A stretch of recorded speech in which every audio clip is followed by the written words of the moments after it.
I want to talk to you a bit about like the path to being a journalist. Yeah. And somebody asked me recently, actually this last week, do you need to go to school to be a journalist? She was considering to go to get her master's Yeah, in journalism, I in assume. journalism. Yeah. Yeah. Well, this is So where there's a sort of, well, when I started, there was a philosophical difference between the way it's done in the US and the way that it's done in UK, where I was. I think Britain rather cherishes the role of the kind of glorious amateur. There are good journalism schools in Britain, and many of my colleagues have been to them. I didn't. Sometimes I wish I had. Journalism's a craft. You can learn it.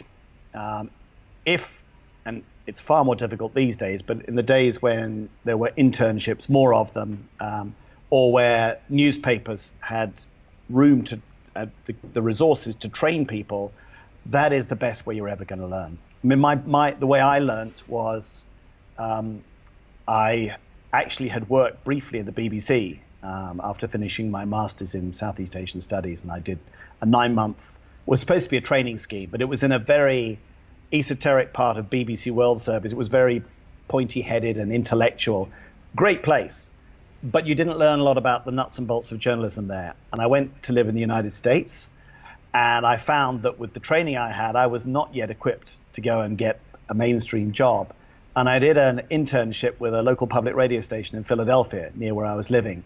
And they had a news report called 91 Report in the evenings that they put out. And they were really nice to me. They made room for me. I must have seemed like a real oddity to them, but this strange Englishman, and let me work with them and learn about day-to-day journalism. It was radio journalism that is focused on the local neighborhood.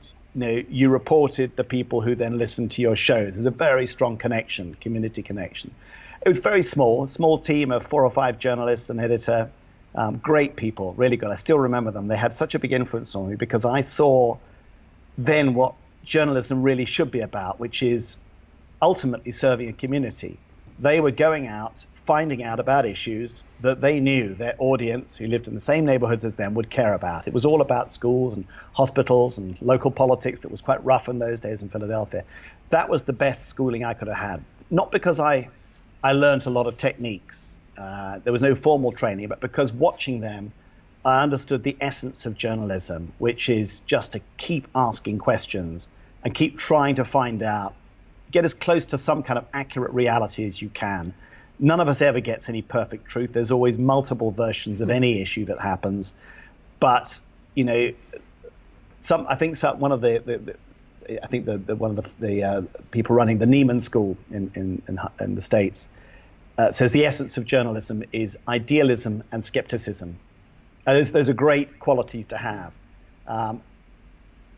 In addition, I think you've got to have 2 other things that are important: balance and fairness. Now, what do they mean? Balance ultimately is unless you're a polemical or activist journalist, there has to be a representation of a fair range of views on the subject. You can't get a lot in a short report, but there has to be some sense of, not just going down one path, of trying to give people a sense of an overview. The other is with fairness. Fairness is about being as fair as you can to what you think the truth of the story is and the people who are helping tell it. People come to you to do an interview and they're very excited. They're being interviewed by the media and they usually talk too much and they sometimes go off on a tangent. You know what it's like. I've done it many times. You're trying to find a point in there and it's difficult for people who aren't practiced, public speakers. And you have to edit out of there what you think are points that they've made that are relevant to the story.